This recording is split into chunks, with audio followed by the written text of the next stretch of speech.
Oke, di nomor 31 kita punya soal tentang listrik statis, di mana kita diberikan grafik yang menyatakan gaya listrik yang dialami oleh dua muatan Q1 dan Q2 terhadap jarak antar keduanya. Gitu ya.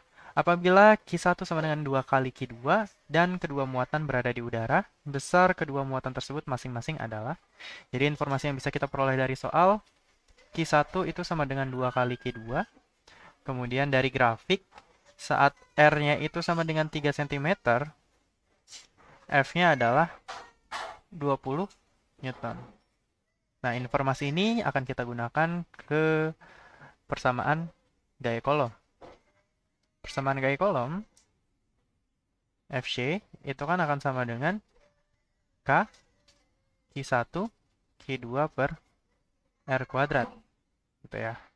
Dari hubungan yang ini, kita akan peroleh, ia akan sama dengan K, 2Q2, Q2 per R kuadrat.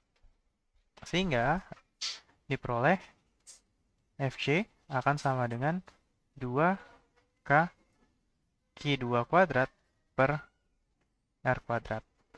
Sehingga dari sini kita peroleh Q2 itu akan sama dengan akar dari Fc dikali R kuadrat dibagi 2K. Oke, kita masukkan angkanya. Q2 akan sama dengan akar dari 20 dikali 3 cm ya. Berarti 3 kali 10 pangkat min 2. Kita kuadratkan. Dibagi 2 dikali 9 kali 10 pangkat 9 ya. Besar nilai K-nya. Oke. Dari sini kita peroleh Q2 sama dengan akar dari 20 dikali 9 kali 10 pangkat min 4 dibagi 2 kali 9 kali 10 pangkat 9.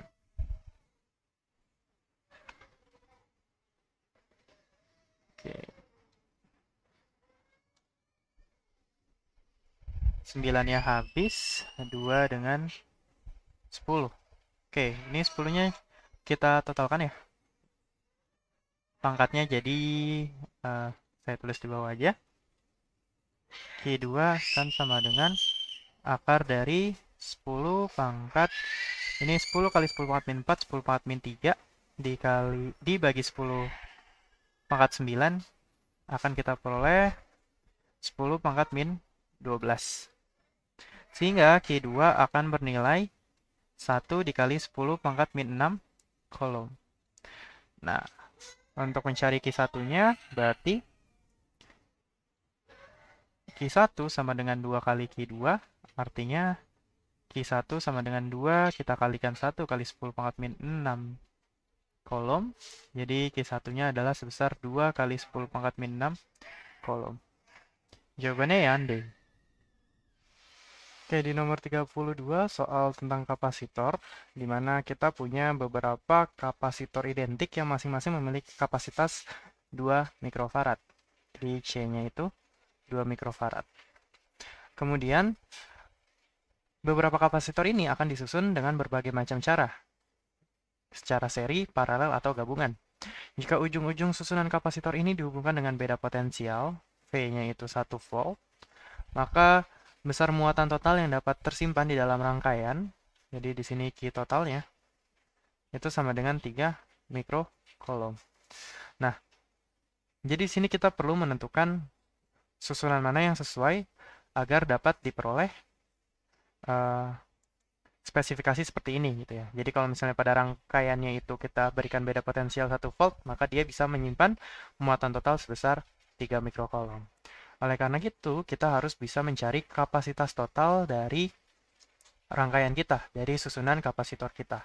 Nah, kapasitas totalnya bisa kita cari dengan C total, itu akan sama dengan Q totalnya, kita bagi dengan beda potensial yang diberikan pada rangkaian kita. Jadi di sini kita peroleh C totalnya akan sebesar 3 mikrokolom dibagi 1 volt.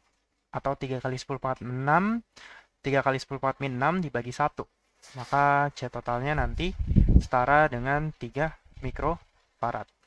Sehingga dari pilihan jawaban ini, susunan yang seperti ini, bagaimana mana yang hasilnya itu akan menghasilkan C total sebesar 3 mikrofarad.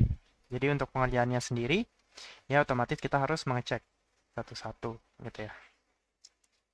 Untuk yang pertama, 3 kapasitor, yang pertama 2 di paralel, kemudian diserikan gitu ya. Nah, perbedaan antara rangkaian hambatan dengan paralel, itu kan mereka kebalikannya gitu ya. Jadi kalau misalnya kapasitor di paralel, maka kapasitas totalnya tinggal kita jumlahkan. Jadi pertama kita mengerjakan yang paralel, kemudian kita mengerjakan serinya gitu ya. Jadi yang pilihan A, pilihan A untuk yang paralelnya, berarti kan C paralelnya akan sama dengan C plus C, atau sebesar 2C. Kemudian ketika kita seri, maka seper-C total, itu kan yang paralelnya kita serikan dengan satu buah yang lain. Berarti dia seper C paralel ditambah seper C. Di sini kita peroleh seper C total itu sama dengan 1 dibagi 2C tambah seper C. Maka seper C total akan kita peroleh hasilnya itu 3 per 2C ya. Jadi C totalnya akan sama dengan 2 per 3C, atau jika kita masukkan nilai C kita, dia akan sama dengan 4 per 3 mikrofarad. Nah, ini tidak sesuai ya dengan hasil yang kita peroleh. Kemudian kita coba cek yang B. Yang B berarti kan 2 di seri, kemudian kita paralelkan. Berarti kita mencari serinya terlebih dahulu. Seper C seri itu sama dengan seper C tambah seper C, berarti seper CS kita peroleh menjadi 2 per C. Yang artinya C serinya dia sama dengan setengah C. Kemudian untuk paralelnya, berarti C total itu sama dengan C ditambah C serinya. C totalnya akan sama dengan C ditambah setengah C. C total kita peroleh akan sama dengan 3 per 2 C. Sehingga jika kita masukkan nilai C kita yang merupakan 2 mikrofarad, dia hasilnya akan sama dengan 3 mikrofarad. Jadi hasilnya sesuai ya, yang di pilihan B.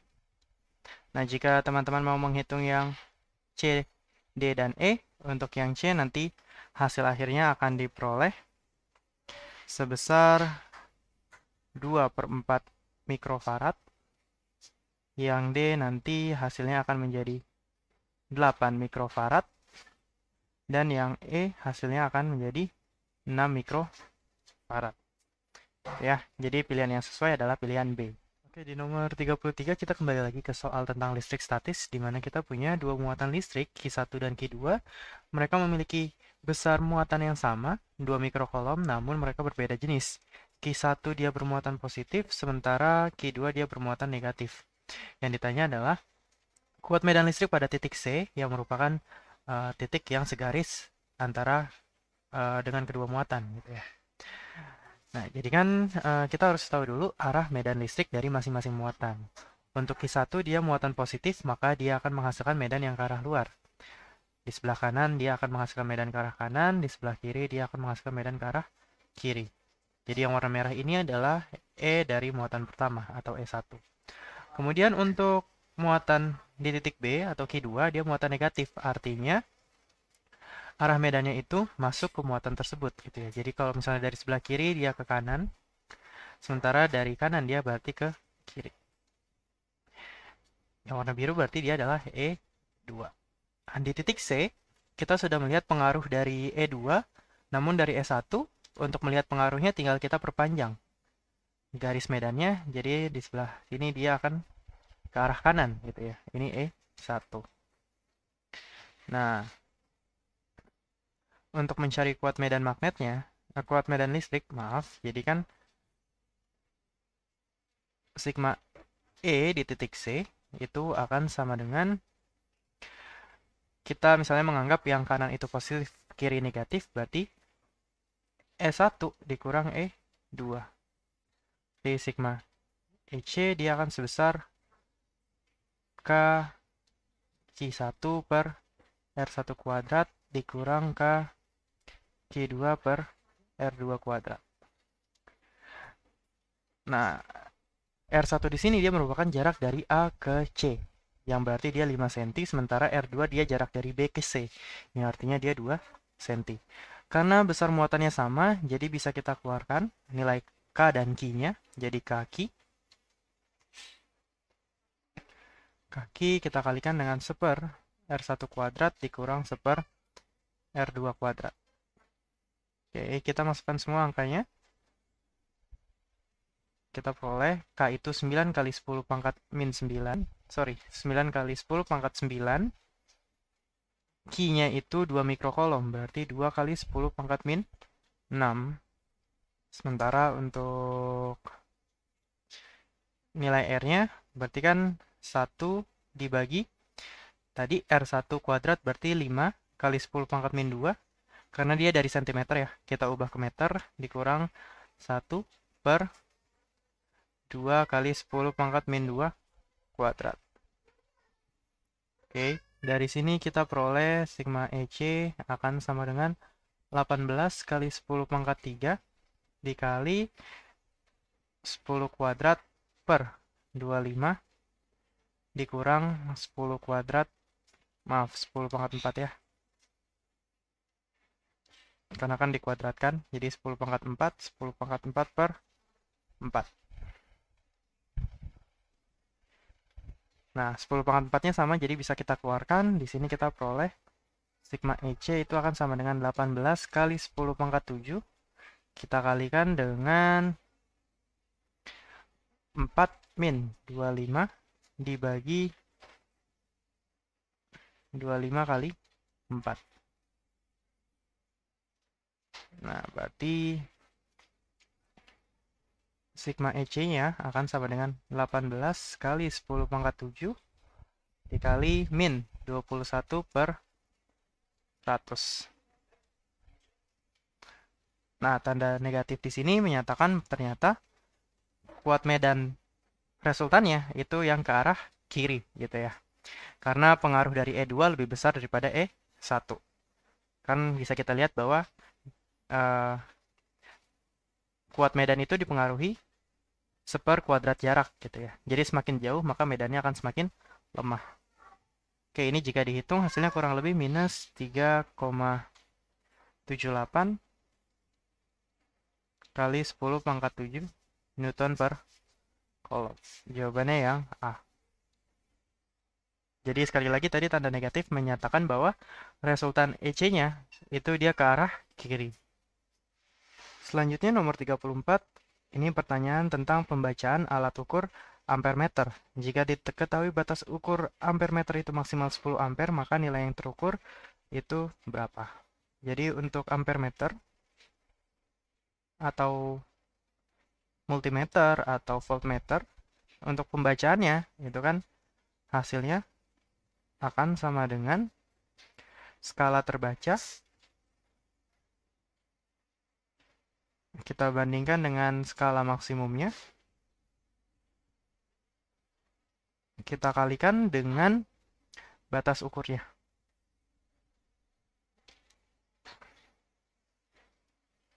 Jadi untuk nomor 34 ini hasil yang terbaca itu adalah I-nya akan sama dengan skala yang terbaca 30, skala maksimumnya 50, kita kalikan dengan 10 gitu ya.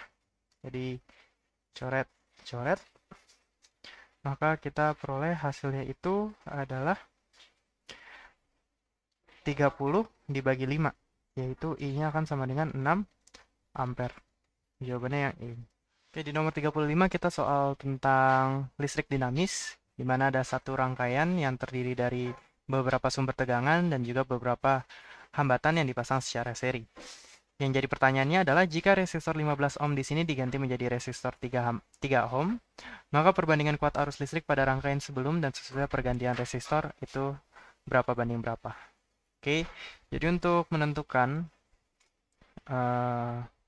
pertama kali kita harus menentukan arah loopnya. Jadi karena bisa teman-teman lihat bahwa sumber tegangannya itu searah semua, negatif positif, dan negatif positif, maka kemungkinan besar loopnya itu searah jarum jam gitu ya. Jadi penentuan arah loop ini nggak harus benar, karena nanti hasilnya apabila bernilai negatif berarti arahnya tidak sesuai, gitu aja ya. Tapi untuk besarnya nanti hasilnya tetap akan sama. Nah, kemudian berarti kita asumsikan saja arus yang ada di rangkaian itu searah dengan arah loop kita, yaitu searah jarum jam. Nah, setelah kita tentukan arah arusnya, dia cuma ada satu cabang, maka besarnya I. Kita bergerak berputar dari B, C, D, A, dan menerapkan hukum Kirchhoff kedua. Di mana bentuk hukum Kirchhoff kedua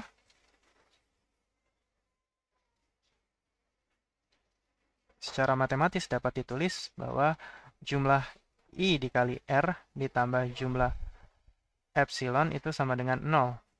Gitu ya. Nah, yang ini untuk epsilon dia akan bernilai positif jika kita bertemu ketika kita berputar dari B, C, D, A itu kita bertemu kutub positif gitu ya. Bertemu kutub positif. Berarti dia akan bernilai negatif kalau misalnya kita bertemu kutub negatif. Oke, sementara untuk nilai IR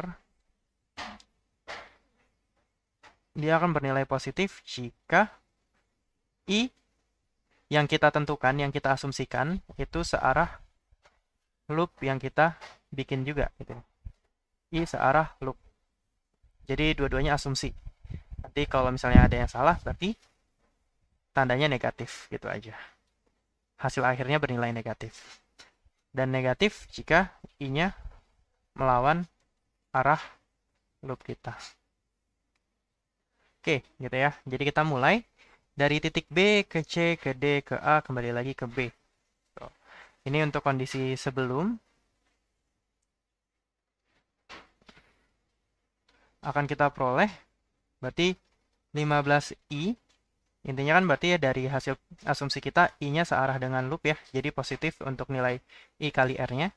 Kemudian kita bertemu kutub negatif jadi min 6. Kemudian min 3. Kemudian positif 5I. Min 12. Positif 10I. Positif 12I akan sama dengan 0. Oke. Yang min 6, min 3, min 12 kita jumlahkan semua dan kita pindahkan ruasnya. Dan yang variabel yang mengandung I, suku yang mengandung I, kita jumlahkan semua. Di sini kita peroleh min 6, min 3, dan min 12. Hasilnya kan min 21, pindah ruas jadi 21. 15 tambah 5, tambah 10, tambah 12. Hasilnya adalah 42I. Gitu ya. Kemudian setelah melakukan pergantian, atau ini jika kita sederhanakan, I-nya akan menjadi setengah ya. Kemudian setelah kita lakukan pergantian, 15-nya menjadi 3, berarti di sini kita punya 3I. Cuman karena pasti arusnya berubah, kita buat menjadi I aksen saja. Ini sama, min 6, min 3, kemudian plus 5I aksen, min 12 plus 10I aksen, plus 12I aksen. Sama dengan 0, berarti di sini akan sama dengan 21 lagi. Sementara yang ini hasilnya berarti 3 tambah 5, 8, tambah 12, 20. Ini 30I aksen. Sehingga perbandingannya, berarti kita hitung dulu aja. Yang ini berarti I aksennya akan menjadi 21/30 ya. Atau 7/10. Sehingga perbandingan akhirnya kita peroleh antara I terhadap I aksen, ya, sebelum dan sesudah, akan kita peroleh setengah dibagi 7/10, atau sama dengan 10/14, yang bisa kita sederhanakan menjadi 5/7. Jadi jawabannya yang C.